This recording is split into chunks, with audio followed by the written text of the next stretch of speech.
It started last March. I started to have problems eating. I get to the point where it's difficult to swallow. So I was having to take painkillers and I was hiding it from my wife.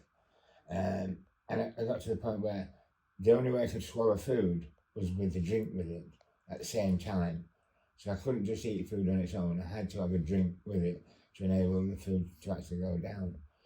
And my wife persuaded me, in a lovely way, to actually go to the doctors and get it seen to, because I wouldn't have bothered.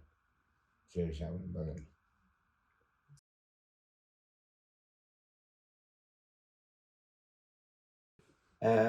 bothered. From the moment I'd ended the radiography treatment, that's when the nausea and vomiting started. Basically, the day after, I'd been feeling nauseous all the time, and I got to the point where I'd sit in a certain position and then move from that position because I knew it would bring on the nausea feeling. Not, sorry to interrupt, but not just feeling nauseous. He was sick in the middle of the night. He'd just get up and he was vomiting during the day. It wasn't just nauseousness. If he wasn't sick, he was feeling sick. I have a bowl constantly by my side with bowls with tissues. So all the time I'm getting a tissue out to try and stop myself from being sick and holding a tissue there. If I do go in the car anywhere and we have the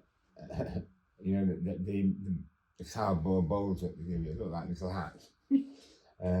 I'd have to go with that on my knee.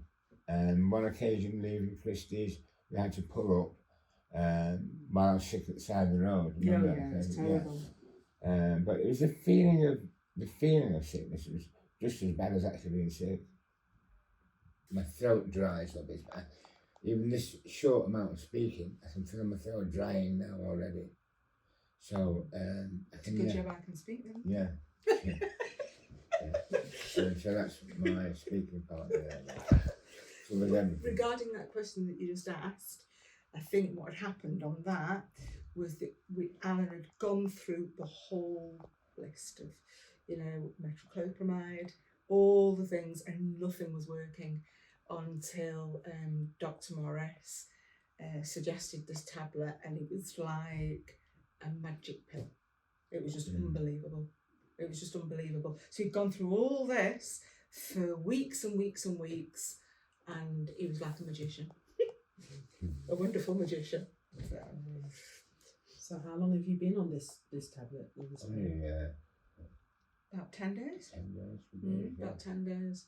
And you've noticed such a difference in 10 days? In 10 days, Allan now doesn't have any anti-sickness other than this tablet.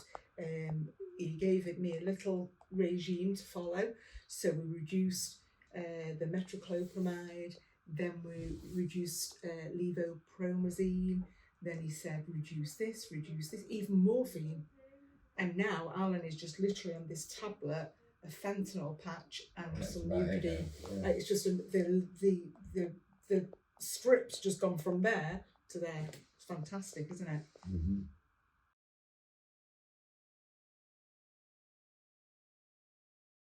My wife particularly had to do all my what I consider chores. My wife had to take care of all that.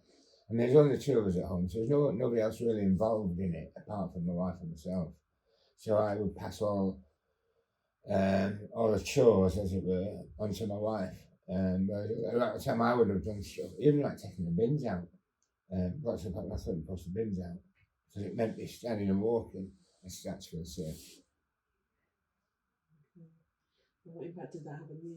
Well, for me mainly, it was just singing out. The way it was. The journey's bad enough, but being so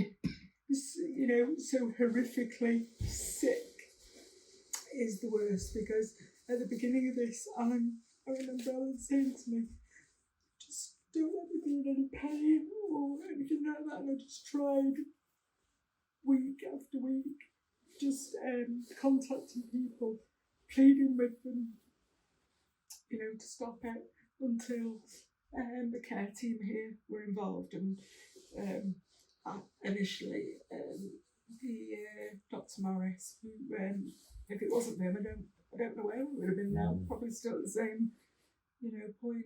But it's just been amazing.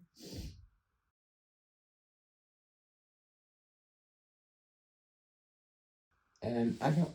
To be honest, I don't know how it came about that Dr. Morris got involved. My wife probably got more input into that. I just remember he came with I can't remember the lady's name, and they both came to see me, and that was probably 6 weeks ago now. Yeah, I think it was when we got the results of the scan after the treatment, and then they said that it was terminal, that the care team here got involved.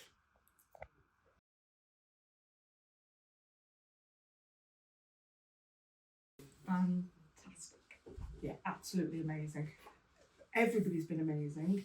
Nobody should ever have this journey, but everybody's been amazing. But this team here and the palliative care team, it's been a turnaround. It's been when you've wanted to speak to somebody and you need somebody, and I've made a couple of phone calls and I've been like, probably sound very desperate on the phone.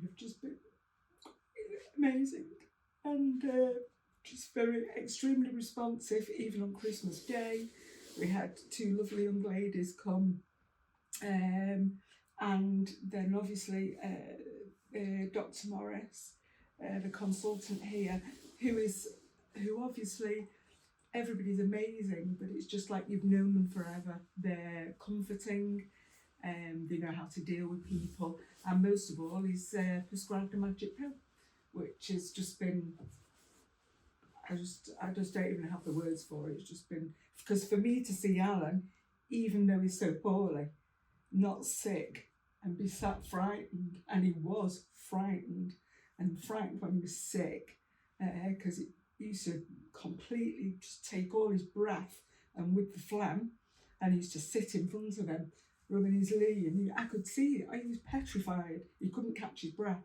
So to see him now like this, even though he's tired and he's weak and he's, not to see that is just, it's just completely different.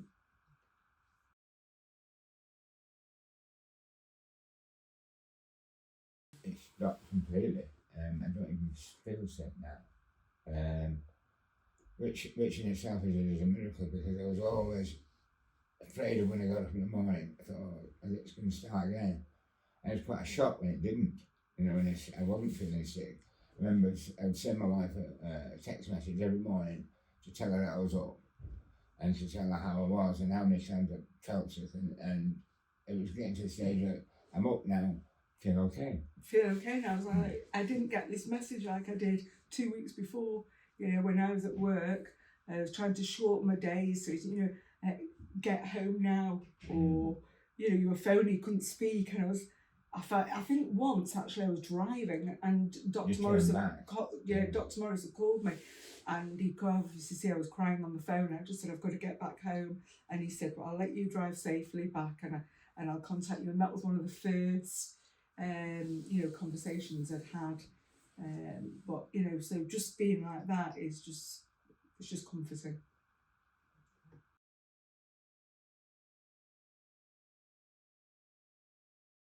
Now I've gone back to getting up and doing things that I like to enjoy doing. Not so much outside activities, because it's still a bit cold. For me, it might not be for other people, but it's for me. And I'm looking forward to weather getting a bit warmer, so I can spend time outside. You wouldn't have even been able to do that before, would you? No. Once if you just get a bit of, strength. Yeah. I was literally just sit in one position, and if I moved, I could feel the nausea. So I just had to stay in the new position I'd moved to. Never shaved for weeks and weeks. Yeah. He couldn't even bear, because I said, I'll get some hair removing cream, I'll just put it on gently, put it on, and he couldn't even bear that because he just felt so nauseous, or he was sick, and so it's just unbelievable, really. I had a hobby. I bought myself a Yamaha keyboard. Wanted to start to learn that. I wouldn't even look at it because I didn't have the strength or the the courage to get up and go and sit at the piano because I felt so sick. But now every day I'm going and playing it, and I find that I can do a lot more things that I just wouldn't have been able to do. Started painting as well, which I need to now carry on with. Would you like to add to that? No, just having some form of quality, some form of quality of life, because he had absolutely none at all. I mean, even, to have not be still completely nil by mouth, sit there and just have no quality and just sit there with your thoughts all day. So to eradicate the sickness and then him feel like, well, at least I can go and walk around a little bit, play the keyboard, which he was teaching himself, and teaching himself to paint, to do all these things.